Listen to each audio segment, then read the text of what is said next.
세상은 사람의 선함을 칭찬하며 드높이는 것보다 사람의 악행을 드러내며 경악하고 정죄하고 조롱하는 것에 더 능숙한 것 같습니다. 그래서 그런지 뉴스나 기사를 보면요, 기분 좋은 소식을 접하기보다 마음이 불편해지거나 분노하게 만드는 소식들을 더 많이 접하게 되는 것 같아요. 요즘은 기사마다 댓글들이 많이 달려서 대중들의 반응도 여러 가지로 찾아볼 수 있는데, 눈살을 찌푸리게 하거나 양심 없고 못된 사람들에 대한 기사는요, 하나같이 냉정하기 그지없고 사이다 같은 욕을 쏟아내는 댓글들을 많이 마주하게 됩니다. 그런 것들을 보면 세상은 선한 자나 어떤 누구를 이렇게 세워주는 것보다는요, 죄인이나 자기의 뜻에 맞지 않는 자를 짓밟는 것에 훨씬 능숙해 보입니다. 오늘 본문에서 새벽에 예수님을 잡으려고 오는 큰 무리가 있었습니다. 그런데 그 모습이 과관이에요. 예수님을 마치 중재인 잡는 것처럼 칼과 몽치를 가지고 잡으러 온 것입니다. 몽둥이는 왜 가져왔습니까? 때려잡으려고 가져왔습니다. 칼은 왜 가져왔습니까? 말을 안 들으면 죽여서라도 잡으려고 가져온 것입니다. 왜 큰 무리로 왔습니까? 힘으로, 억지로, 쪽수로 밀어붙여 예수님을 반드시 잡을 생각으로 큰 무리로 온 것입니다. 무슨 죄를 저질렀는지 결정도 안 된 상태에서 그들은 예수님을 중재인 잡듯 잡으러 온 것입니다. 그냥 한두 명이 와도 예수님은 따라갔을 텐데 그들은 그렇게 큰 무리로 예수님을 잡으러 온 것이죠. 예수님은 자기를 잡으러 온 그들에게 순순히 응해 주시며 제자들은 도망가게 하시고 그들에게 끌려가 공회 앞에 서게 됩니다. 공회란 이스라엘의 최고 의결기관으로서 백성의 지도자층인 대제사장, 사두개인, 바리새인 장로들, 서기관, 그렇게 71명으로 구성된 이스라엘의 최고 의결기관입니다. 그들은 이스라엘의 정치, 종교, 도덕에 관한 기능까지 담당하죠. 그러나 이날은 오로지 한 사람을 죽이기 위한 조직으로 전락하고 맙니다. 종교고 도덕이고 하나님이고 뭐고 생각도 양심도 없는 그저 한 사람을 죽이는데 혈안이 된 조직으로 전락하고 맙니다. 그들은 예수님을 잡아 죽여야 될 사람처럼 잡았으나 우습게도 제목이 무엇인지조차 결정이 안 된 상태였습니다. 세상에 이런 법이 어디 있나요? 사람 잡아놓고 그제서야 죄가 무엇인지 찾기 시작하다뇨. 그들은 죄가 있어서 예수님을 죽이려고 한 것이 아니라 예수님을 죽이려고 없는 죄도 만들어내려고 한 것이었습니다. 그래서 거짓 증인들을 세우죠. 예수님을 죽이기 합당한 제목이 나올 때까지 그 거짓 증인들을 세우고 또 세웠던 것입니다. 아마 그날 안 나왔으면 나올 때까지 거짓 증인들을 세우고 그때까지 예수님을 붙잡았을지도 모르겠네요. 그런데 그 거짓 증인들을 통해 예수님의 제목이 신성모독으로 결정되자 그들은 예수님을 사형에 해당한 자로 바로 결정해버립니다. 이 다음부터가 더욱 가관입니다. 그들이 어떻게 예수님을 능욕하는지 보십시오. 예수님은 그들로부터 하나님의 아들 같은 대접은커녕 사람 취급도 못 받으시고요. 짐승보다 못하게 아주 모질게 괴롭힘과 고난을 당하십니다. 정죄를 하고 바로 사형 집행을 하는 것이 아니라 사형 집행을 당하는 순간까지 예수님을 끈질기게 괴롭힙니다. 침을 뱉고 주먹으로 치고 손바닥으로 칩니다. 아마 손바닥으로 쳤으니 따귀도 때렸을 것입니다. 그러면서 너를 친 자가 누구냐? 업신여기고 경멸하고 조롱합니다.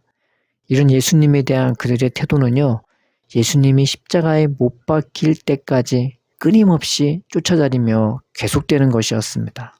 아마 이날 예수님이 받은 그 모든 모욕과 고난은 평생에 걸쳐 받은 것의 10배, 100배, 1000배도 훨씬 넘었을 것입니다. 그런데 이게 세상입니다. 죄가 있느냐 없느냐 그걸 떠나서요, 죄인에게 대하는 세상의 태도는 이렇게 모질기 그지없고 죄인은 세상에 나오지 못할 자로 낙인 찍어버리고 인간으로서 존엄과 대우는 다시 받기 힘들어지는 것입니다. 그런데 마귀가 그러지 않습니까? 마귀도 선한 것을 가지고 사람을 정죄합니다. 그래서 조금이라도 틈이 보이면요, 그것 가지고 정죄하고 물고 늘어지고, 조금이라도 죄가 되는 것이 있으면 그것 가지고 죽이려고 달려듭니다. 이게 마귀가 하는 일이고 죄가 하는 일입니다. 그리고 이런 부분을 세상이 많이 닮아 있기도 하죠. 어쩌면 우리에게도 있는 것일지 모릅니다. 이런 정죄의 모습과 반하여 베드로가 예수님에 대하여 부인하는 장면을 한번 볼까요? 베드로는 일부러 그런 것은 아니지만 예수님의 말씀처럼 예수님을 3번 부인하게 되었습니다. 다른 복음서를 보면요, 예수님을 부인하는 정도가 2번째, 3번째 달라지며 나중에는 예수님을 욕하고 저주까지 하게 됩니다. 그리고 대제사장들의 판결을 기다리는 예수님과 눈이 마주치죠. 예수님을 부인했던 베드로는 아마 예수님이 그를 다시 일으켜 주실 때까지 절대 스스로 일어나지 못했을 것입니다. 어떻게 그 상태에서 예수님의 제자라고 아무 일 없었듯이 예수님을 따라갈 수 있었을까요? 양심이 있다면요, 절대 그렇게 못합니다. 그런데 예수님은 세상의 죄인을 대하는 태도와 달리 그런 무너진 베드로, 연약해진 베드로, 죄인된 베드로, 주님을 부인한 그 베드로를 욕하거나 저주하거나 때리거나 비웃거나 경멸하거나 업신여기거나 끝까지 따라다니며 괴롭히지 않으셨습니다. 이건 똑같겠네요. 끝까지 따라다닌 것은 같습니다. 그러나 그렇게 나타나 주시고 찾아가 주신 예수님은 괴롭히기 위해 베드로를 만나신 것이 아니라 그를 다시 일으켜 주시기 위해 만나 주신 것입니다.